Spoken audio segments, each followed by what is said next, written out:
मर्द दूसरी औरतों में क्यों दिलचस्पी लेता है? ऐसा सवाल है, इसका जवाब आज तक कोई नहीं दे पाया। मैं एक कहानी सुनाता हूँ और उम्मीद करता हूँ कि आपको मेरी कहानी में से उस सवाल का जवाब लाजमी मिल जाएगा कि मर्द दूसरी औरतों में क्यों दिलचस्पी लेता है। चार दोस्त गुजर रहे होते हैं जंगल से। एक तुरखान, लकड़हारा, एक दर्जी, एक सुनहरा और एक फ़कीर। ये चारों गुजर रहे होते हैं।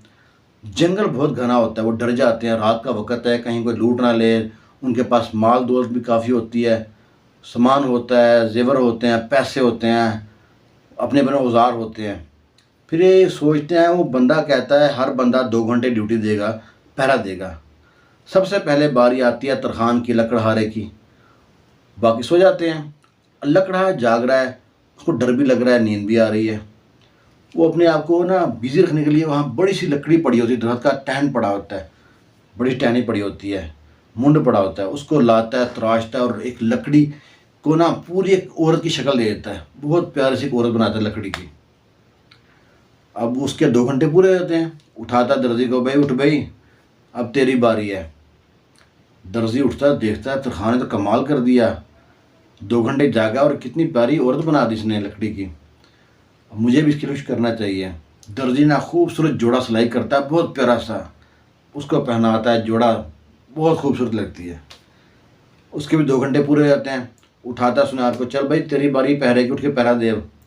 जब सुनहरा देखता है कि तरखान और दर्जी ने कमाल ही कर दिया, कितनी खूबसूरत औरत बना दी है, उसके पास कुछ जेवर होते हैं, उसके नाप के जेवर बनाता है, कड़े बनाता है, पहना पुनू के उसको भी ना 2 घंटे पूरे हो जाते हैं। उठाता है उसको फ़कीर को, चल भाई पहरा दे, उठ के। फ़कीर देखता है कितनी खूबसूरत औरत, सोने से लदी हुई है, इतना बड़ा हार, कानों में बड़े बड़े झुमके और माथे पे टिकिया।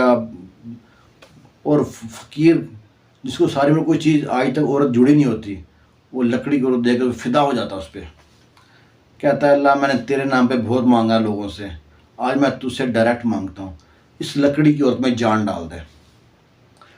भाई अल्लाह उसकी सुन लेता है। उस लकड़ी की औरत में जान डल जाती है। जो ही जान डलती, लड़की बोलना शुरू करती है, मैं कहाँ हूँ, मुझको किसने बनाया है, मेरा नाम क्या है, आप कौन है। उसकी इतनी सुरीली आवाज़ होती है ना, वो तीनों उठ के बैठ जाते हैं। और तरखान कहता है, मेरी है, मैंने बनाई थी। लकड़हारा कहता, वो जो होता है दर्जी कहता है, ख़बरदार मेरी थी, मैंने कपड़े पहनाए इतने प्यारे इसको। सुनहरा कहता है, इतने महंगे जेवर मैंने पहनाए, मेरी है। वो कहते हैं, अच्छी मुसीबत है। फ़कीर कहता है, तुम लोगों ने लकड़ी की बनाई थी, इसमें जान मैंने अल्लाह से कहा तो डाली अल्लाह ने, ये मेरी है। इसी बात में चारों में खूब जंग होती है, घुमसान की जंग। उन 4 दोस्तों में इतनी जंग होती है जिनमें से कभी हवा नहीं गुजरी। वो लड़ते हैं, मार मार के घूरा मुखी, खून खून हो जाते हैं। आखिर वो चले जाते हैं वक़्त के काजी के पास फैसले के लिए। वक़्त के काजी के पास जाते हैं, काजी को सुनाते हैं सारा फैसला। काजी कहता है, ठीक है, उस लड़की को पेश किया जाए। जब काजी वो लड़की देखता है ना, तो काजी का दिल उस पर फ़िदा हो जाता है। काजी ने अपनी ज़िंदगी में इतनी खूबसूरत, सोने से लदी औरत नहीं देखी थी। उसने जनाब कहा, इन चारों को जेल में डाल दो। और काजी ने उस लड़की से निकाह कर लिया। उन चारों ने जेल में जाके काल कोठरी में जाके एक दीवार पे लिख दिया, कानून अंधा होता है। और जब से बात चली आ रही है, कानून अंधा होता है। बाकी मर्द दूसरी औरत में क्यों दिलचस्पी लेता है, इसका मुझे भी नहीं पता। कहानी सुनने का बहुत शुक्रिया।